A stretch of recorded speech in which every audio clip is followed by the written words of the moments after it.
Hi, I'm Pop Sigung. Welcome to my channel where I teach my personal martial art of Bagua, Kuntao, Silat. Today, I'm going to show you our bridge hands exercise as a defender, while your offender, your attacker, has a knife. You do not, you're empty hands. What you're learning is blade and edge awareness as a defender without a weapon. What that's going to do is quickly help you gain an idea of how energy flows, what a knife can do to you if you're not aware, and the price you'll have to pay. At this point, you've already learned how to move around, change hands in bridge hands or Qiao Shou, but now you must do that while the guy's trying to stab you. He has a distinct advantage here with a 10-inch blade, that kitchen knife we're talking about, but you can also use it with an aluminum trainer, rubber trainer, say 4 to 6 inches long, make it a little easier on yourself. But here, and as in the other ones, you're going to see you have different positions. He tries to get me, and immediately you see different palms come about. And the idea is not to immediately grab it, because then you're just in a tug of war, and anybody can do that. That's a different drill. This one is you want to maintain continual awareness and see how he continually gains the idea that he can attack. If you don't secure the arm, the only way you can do that is don't secure the arm and see the different ways he can attack you and different abilities he can gain from seeing the different opportunities he has if you don't secure that arm. So this is a drill, and you can see here it's live. He tries to cut me again, and I have to keep avoiding getting cut. And you'll see pressing palm, lifting palm, grasping palm, striking palm. At one point he came in to do it quickly, and you see he's smiling because he thought he had me. And also elbows. And again, this is not gaining the grip because we know we have it. We want this to be a continuous drill so you can learn what it feels like when you feel that pressure and you see that knife when it can cut you.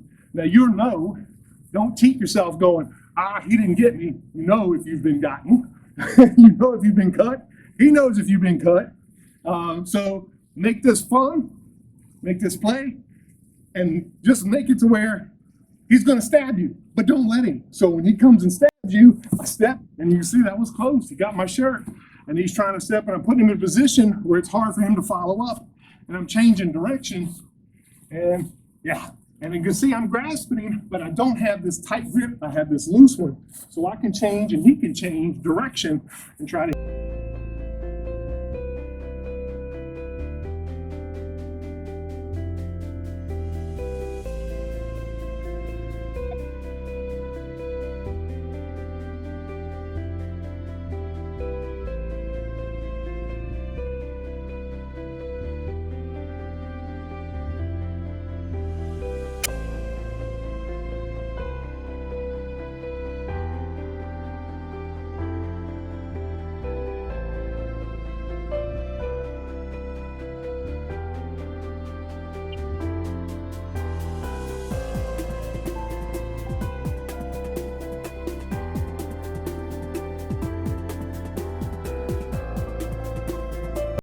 Different ways.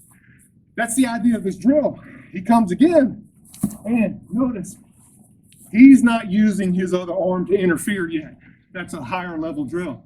This is the basic introductory drill we do once you're at a certain level of bridge hands. You see he's trying to get me, and you see I'm changing position. Notice if I use press hands and gain control of his structure, it's hard for him to stab me. I can't do anything. That's what you're learning. You're learning the proper ways to neutralization, the safe ways to be, and also that you don't have to have that immediate death grip, although in a real encounter you want it. But you're learning here how to change direction if he gets away.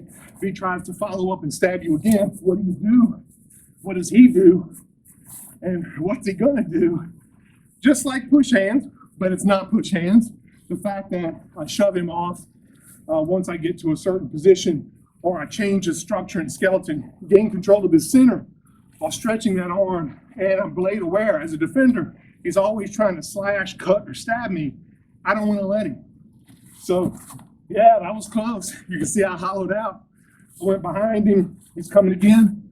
Yeah, and I'm pushing through. And don't get me wrong, he's trying to stab me, but I feel it when he comes, and I go with it and let it go past me, or I push him, and he's trying to get it, and I push him out of the way.